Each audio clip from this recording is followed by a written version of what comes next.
Wendy out there. Hey, Miss Lopez, how are you doing?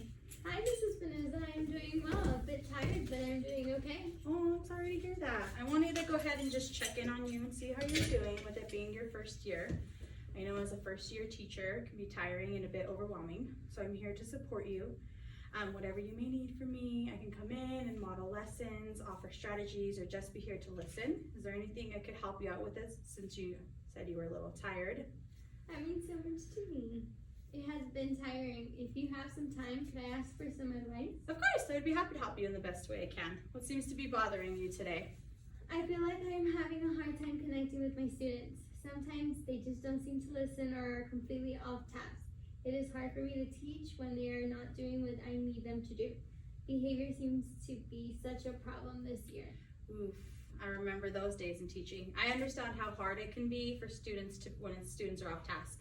One group of students can throw off your entire day, and even when you have lesson planned. Have you tried to address the issue in class? Was there anything that seemed to be working for you?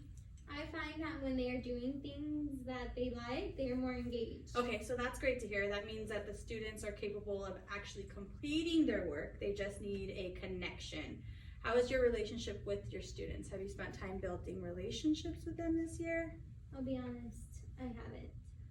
Okay, that's all right. That's okay, it happens. Relationships are so important to students. I read an article that talks about how when students have close, positive, and supportive relationships with their teachers, they will attain a higher level of achievement rather than those who don't have those.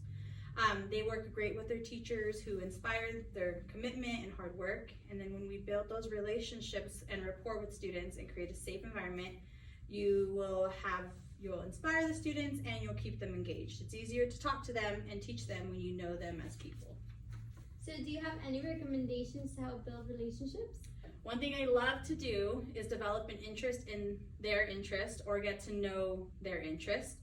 In the beginning of the year, I would always give them a form to fill out and ask them all about their favorite things. Then this way, you can get to know all about them. Then you can use those interests and start placing them into different activities. For example, you can put them into word problems, or you can put them into your lesson plans. I had students who loved soccer, and I would try to relate soccer into my word problems when I taught. So you just take their interest and throw them inside of your lesson plans. This is a great idea. Do you still happen to have that form? I do. I can send it your way. There are other strategies you can do as well. Students don't want to be taught by a robot. So we have to make sure we are making them laugh, holding conversations with them, playing games together, attending student events so that we can see them and get to know their families. And then we want to make it more than just about school. So we want to take it a little bit a step further than, normal school things. I can do that. I think I get scared because I don't want them to act differently. I think it is important to build relationships. I just never knew how. Can I ask you if you have strategies to help with students who are off task? My class is very talkative, and I don't know what I can do to help this. Students can be so talkative sometimes. That is where your classroom management comes into play. It's very important that while you are still trying to build those relationships with them, that you also make sure that you are setting expectations within your classroom. Do you have norms inside of your classroom? We do. We created them together at the beginning of the year. They are hanging on our wall. Perfect. So just continue to enforce those norms. Another strategy you can use to improve whole class behavior is a whole class goal. I do have a resource that was shared with me when I was an upper grade elementary teacher. Students have sticky notes on paper with different goals, and then when they meet the goal, a sticky note is removed. And then once all the sticky notes are taken off, then they have a classroom reward underneath.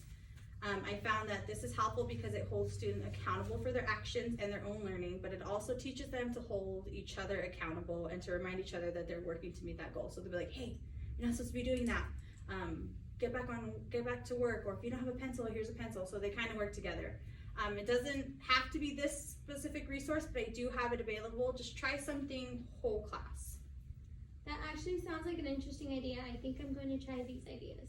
Let me know if they work. I will follow up with you in a few weeks and check in on you. Remember, I am here for you for whatever you may need.